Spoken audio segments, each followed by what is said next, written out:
छत्रपती संभाजीनगर जिल्ह्यातील कन्नडचे माजी आमदार हर्षवर्धन जाधव यांच्या संदर्भात एक मोठी बातमी समोर आली आहे. सरकारी कामात अडथळा आणण्याच्या प्रकरणात हर्षवर्धन जाधव यांना 1 वर्ष कारावासाची शिक्षा आणि 20,000 रुपयांचा दंड अशी शिक्षा सुनावण्यात आली आहे.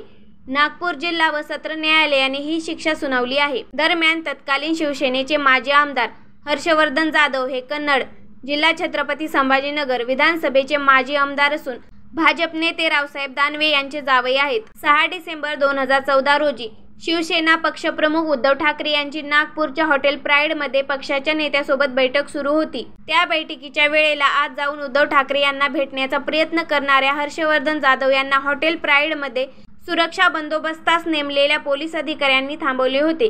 त्यावेळेस हर्षवर्धन जाधव यांनी पोलीस निरीक्षक पराग जाधव यांच्याशी वाद घालत त्यांना धक्काबुक्की केली.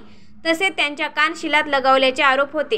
दरम्यान त्या प्रकरणी नागपूरच्या सोनेगाव पोलीस स्टेशनमध्ये हर्षवर्धन जाधव यांच्या विरोधात गुन्हा दाखल झाला होता. शासकीय कामात अडथळा आणणे आणि मारहाण करणे या आरोपाखाली नागपूर जिल्हा व सत्र न्यायालयाने दोषी मानत त्यांना 1 वर्षाची शिक्षा सुनावली आहे.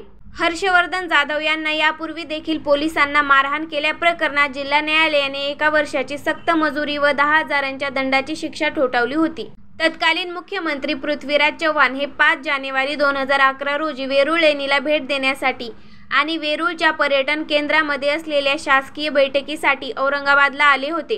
त्यावेळी त्यांना भेटण्याच्या आग्रहावरून पोलीस व जाधव यांच्यात झटापट झाली. जाधव यांनी पोलिसांना मारहाण केल्याची तक्रार करण्यात आली होती. पोलीस निरीक्षक धनंजय येरुळे यांनी तपास पूर्ण करून 10 मार्च 2011 रोजी न्यायालयात दोषारोपपत्र दाखल केले होते. सुनावणी अंती न्यायालयाने आमदार जाधव यांना दोषी धरले. सरकारी कामात अडथळा आणणे व शासकीय कर्मचाऱ्यांना जखमी केल्याच्या कलमांतर्गत जिल्हा व सत्र न्यायालयाने त्यांना 1 वर्ष सक्त मजुरीची शिक्षा सुनावली व 10,000 रुपयांचा दंड ठोठावला होता. त्यावेळी औरंगाबाद खंडपीठाने जाधव यांना 50,000च्या जात मुचलक्यावर जामीन देखील मंजूर केला होता.